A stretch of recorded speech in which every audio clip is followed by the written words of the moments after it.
Over 40 million Americans have taken a DNA test. You spit in a tube, get a pie chart back, and you frame it, post it, build your whole identity around it. But here is what they do not tell you.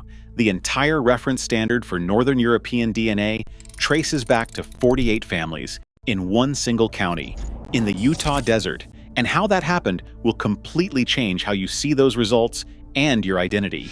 But most people assume those percentages are calculated by comparing your DNA against hundreds of population samples carefully collected across Europe and the rest of the world.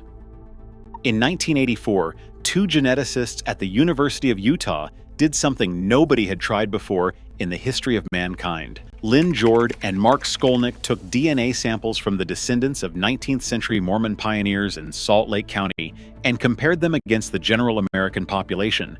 Now think about what American DNA actually looks like.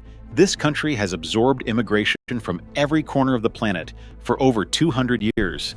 Italians and Greeks after 1900. Eastern Europeans between the wars. Latin Americans after 1945. East Asians and South Asians after 1965.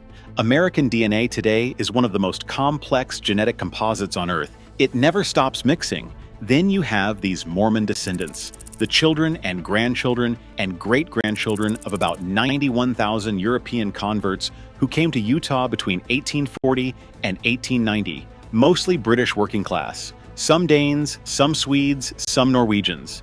They settled in the Salt Lake Valley, and for 6 straight generations, they mostly married each other. The scientists expected these two groups to look pretty similar.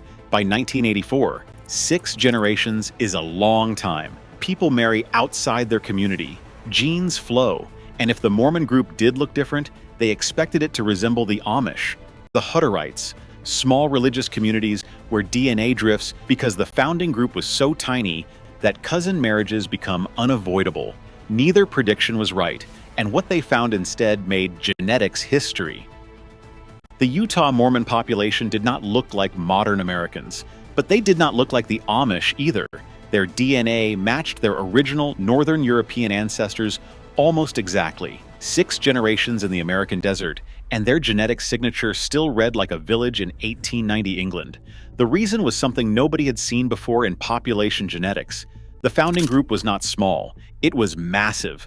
91,000 people over 50 years. That is too many founders for genetic drift to take hold.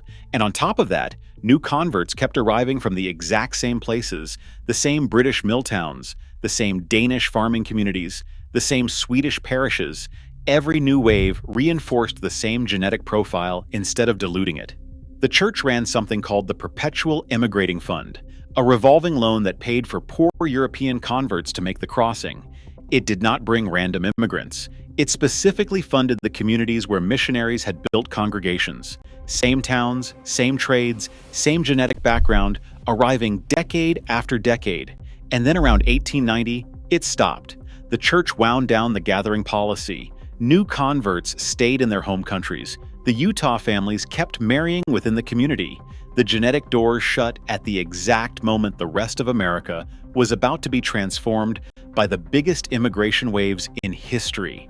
America's DNA kept evolving. Utah Mormon DNA froze in place. Same zip codes, same grocery stores, same 4th of July fireworks. But at the molecular level, 2 completely different populations were living in the same country. Now here is where this becomes personal. In the 1980s, a geneticist named Ray White was trying to build the first complete map of the human genome. He needed something very specific: large, multi-generational families with clean, documented family trees stretching back at least 100 years. Families where you could trace exactly who married who had which children, and follow the DNA forward through every branch. In the entire United States, there was only one place where that existed: Salt Lake County, Utah. Mormon families with pioneer ancestry had meticulous genealogical records going back to specific villages in 19th century Europe. White collected 48 of those families and sent the samples to a genetics center in Paris. Those 48 families became the original international reference panel for human genetic variation, the baseline, the starting point, the ruler. When the HapMap project needed a reference group for Northern and Western European ancestry, they used those same 48 families.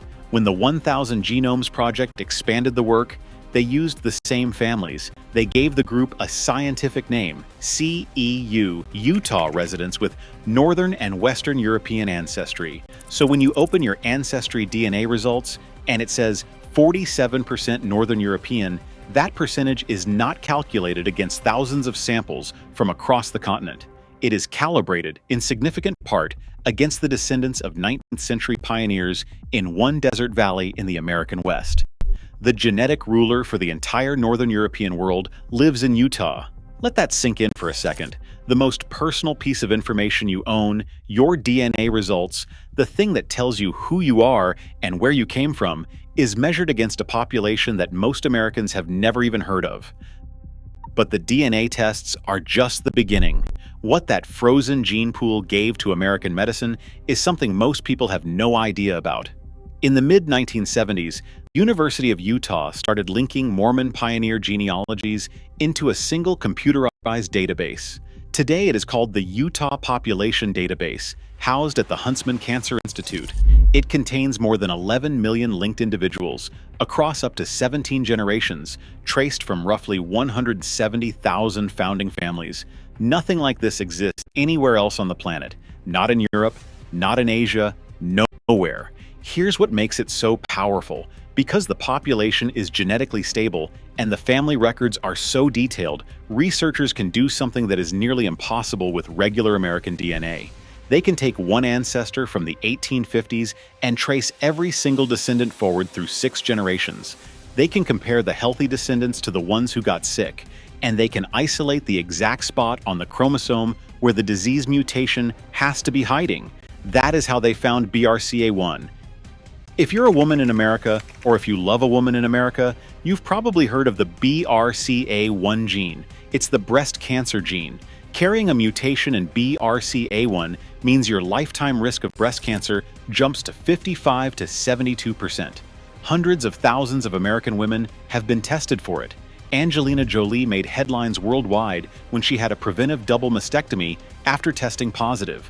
That gene was found using Utah Mormon families. Mark Skolnick, the same scientist from the 1984 study, led the team that cloned BRCA1 in 1994 by tracing cancer patterns through extended pioneer pedigrees. Without those families and that database, the discovery would have taken years longer, maybe decades. BRCA2 followed in 1995. Same archive, same method. The APC gene responsible for familial colon cancer was tracked through the descendants of a single pioneer named Lyman Hinman. He was one man who crossed the plains in the 1800s, and his DNA helped scientists understand why certain American families kept getting colon cancer generation after generation. Genes linked to melanoma were mapped through these families: prostate cancer genes, cardiac arrhythmia, long QT syndrome, which causes sudden cardiac death in otherwise healthy young people. All were first identified through Mormon descent groups where one 19th century ancestor had hundreds of traceable living descendants. Ray Gesteland, the vice president for research at the University of Utah, said something that should have been front-page news. More human disease genes have been discovered in Utah than in any other place in the world. Not Boston, not San Francisco, not London or Tokyo, Utah, because a specific 50-year migration window, a specific religious community, and a specific set of meticulous family records created a genetic laboratory that no amount of money could replicate anywhere else.